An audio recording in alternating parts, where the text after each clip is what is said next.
BBC news আন্তর্জাতিক সংবাদে আপনাকে স্বাগতম। শুরুতেই সংবাদ শিরোনাম, এরপর বিস্তারিত। ইরানে সামরিক হেলিকপ্টার বিধ্বস্ত হয়ে পাইলট সহ নিহত ৪। চীন থেকে জাহাজ বিধ্বংসী ক্রুজ মিসাইল কিনছে ইরান। ইরানে হামলা বিপজ্জনক হতে পারে, ট্রাম্পকে সতর্ক করলেন মার্কিন শীর্ষ জেনারেল।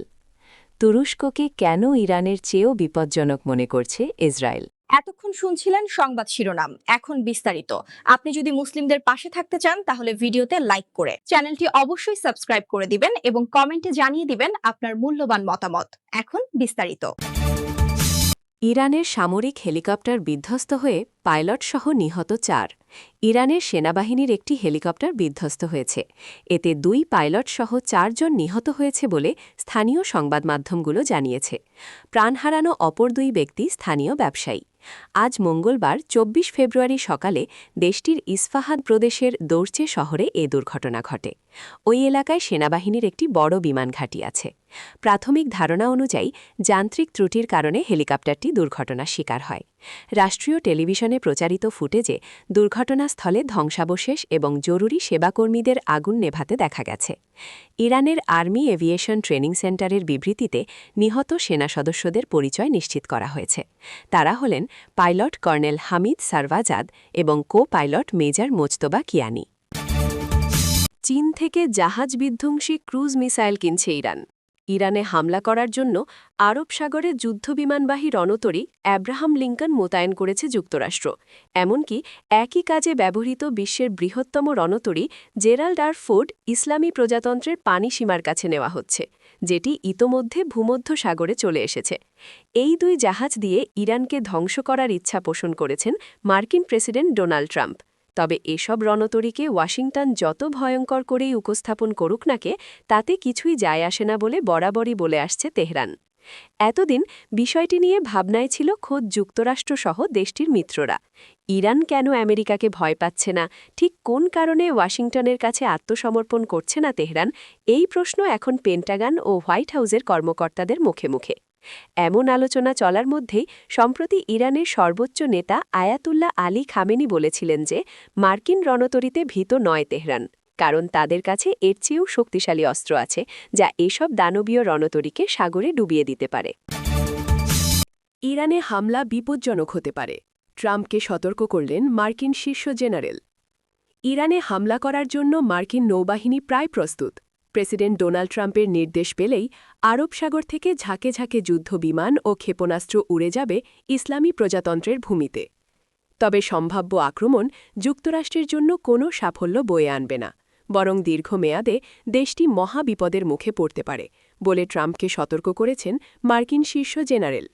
মার্কিন সংবাদমাধ্যমের খবর অনুযায়ী জয়েন্ট চিফস অব স্টাফের chairman general Dan Caine president ট্রাম্পকে ইরানের বিরুদ্ধে আগ্রাসন চালানোর বহুমুখী বিপদ সম্পর্কে সতর্ক করেছেন। তিনি জানান, হামলা করলে একটি ব্যয়বহুল এবং দীর্ঘমেয়াদী সংঘাতে জড়িয়ে পড়ার প্রবল আশঙ্কা আছে। সোমবার ২৩ ফেব্রুয়ারি দ্য ওয়াশিংটন পোস্ট এক প্রতিবেদনে জানায়, কেইন হোয়াইট হাউস এবং পেন্টাগনে গোলাবারুদ ও সরঞ্জামের ঘাটতিসহ মিত্রদের সমর্থনের অভাব নিয়ে উদ্বেগ প্রকাশ করেছেন, যা মার্কিন সেনাদের ঝুঁকিতে ফেলতে পারে। একইভাবে দ্য ওয়াল স্ট্রিট জার্নাল উল্লেখ করেছে যে পেন্টাগনের কর্মকর্তারা সম্ভাব্য মার্কিন ও মিত্রবাহিনীর ক্ষতিসহ ইরানের অভ্যন্তরে হামলা চালালে মার্কিন আকাশ প্রতিরক্ষা ব্যবস্থা নিঃশেষ হয়ে যাওয়ার বিষয়ে সতর্ক অবস্থানে আছেন। যুক্তরাষ্ট্রকে একটি দীর্ঘস্থায়ী দ্বন্দ্বে জড়িয়ে পড়ার বিষয়েও সতর্ক করেছেন কেইন। তুরস্ককে কেন ইরানের চেয়েও বিপজ্জনক মনে করছে ইসরায়েল? পশ্চিমা সামরিক জোট ন্যাটোর অন্যতম প্রভাবশালী সদস্য তুরস্ক। দেশটির সঙ্গে আমেরিকা ও ইউরোপের দেশগুলোর সম্পর্ক বেশ উষ্ণ। তবে রিসেপ তাইয়েব এরদোগান নেতৃত্বাধীন দেশটিকে হুমকি মনে করছে যুক্তরাষ্ট্রের ঘনিষ্ঠ মিত্র ইসরায়েল। শুধু তাই নয়, মধ্যপ্রাচ্যে ইরানকে ইহুদিবাদী ভূখণ্ডটি যতটা না ঝুঁকিপূর্ণ মনে করে, তার চেয়েও বেশি উদ্বিগ্ন আঙ্কারাকে নিয়ে। ইসরায়েলের সাবেক প্রধানমন্ত্রী নাফতালি বেনেট, যিনি প্রধানমন্ত্রী বেনিয়ামিন নেতানিয়াহুর প্রধান প্রতিদ্বন্দ্বী হিসেবে আগামী সাধারণ নির্বাচনে অংশ নেবেন, তিনি সম্প্রতি বলেন, কাতারের সমর্থনে তুরস্ক ইরানকে হাঁটিয়ে ইসরায়েলের প্রধান কৌশলগত হুমকি হিসেবে আবির্ভূত হচ্ছে। তার এই কথা কেবল অন্য কোনো শত্রু সম্পর্কে সাধারণ সতর্কবার্তা নয়, বরং তার এই মন্তব্য একটি গভীর উদ্বেগের প্রতিফলন। ইসরায়েল হয়তো এমন একজন শক্তিশালী ঈশলনিব্ধ প্রতিপক্ষের সঙ্গে দীর্ঘমেয়াদী সংঘাতের যুগে প্রবেশ করতে যাচ্ছে, যার একটি ঐতিহাসিক তাৎপর্যও আছে।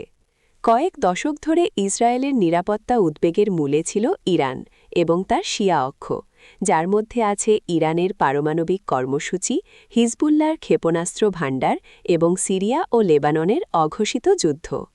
কিন্তু বেনেটের কথাগুলো একটি নতুন অক্ষের ইঙ্গিত দেয়। তুরস্ক, যা ন্যাটোর সদস্য এবং যার আছে এক সমৃদ্ধ অর্থনীতি ও বৈশ্বিক উচ্চাকাঙ্ক্ষা। আঙ্কারা এক সুন্নি অক্ষ তৈরি করছে, যা ইরানের শিয়া অক্ষের চেয়েও শক্তিশালী হতে পারে।